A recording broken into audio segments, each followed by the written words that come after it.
In today's video, I'm going to teach you how to add a PDF in Mailerlite while sending a campaign. By the end of this walkthrough, you'll know exactly how to upload your PDF, grab the correct link, and add it to your email so your subscribers can easily access it.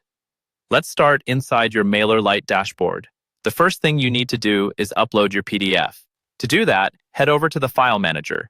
Depending on your layout, you'll usually find this under your Account area or in the Settings section.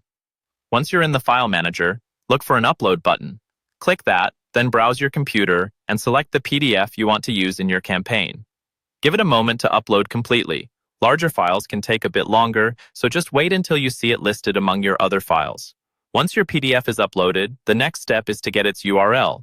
This is the direct link you'll use in your email. Still in the File Manager, find the PDF you just uploaded in the list. Next to it, you'll usually see 3 dots or a small menu icon. Click on that and choose the option that says Copy URL or something similar, like Get Link. This copies the direct link to your clipboard, and this is what your subscribers will click to open or download the PDF.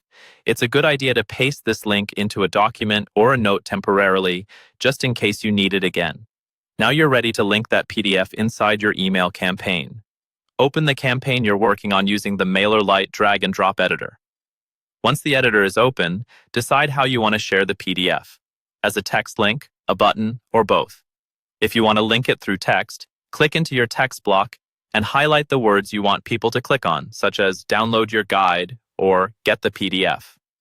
With that text highlighted, click the URL or link icon in the toolbar. Choose the option to insert a file or simply paste in the PDF URL you copied from the File Manager. Confirm or save the link, and now that text will point directly to your PDF. If you prefer using a button, click on the button block in your email. In the button settings, look for the link or URL field. Click the URL icon if there is one, then paste in the same PDF link. Save your changes, and your button is now connected to the PDF. When you're done, preview or send a test email to yourself to make sure the link opens the correct PDF. Once everything looks good, you're ready to send your campaign with the PDF properly attached via a link.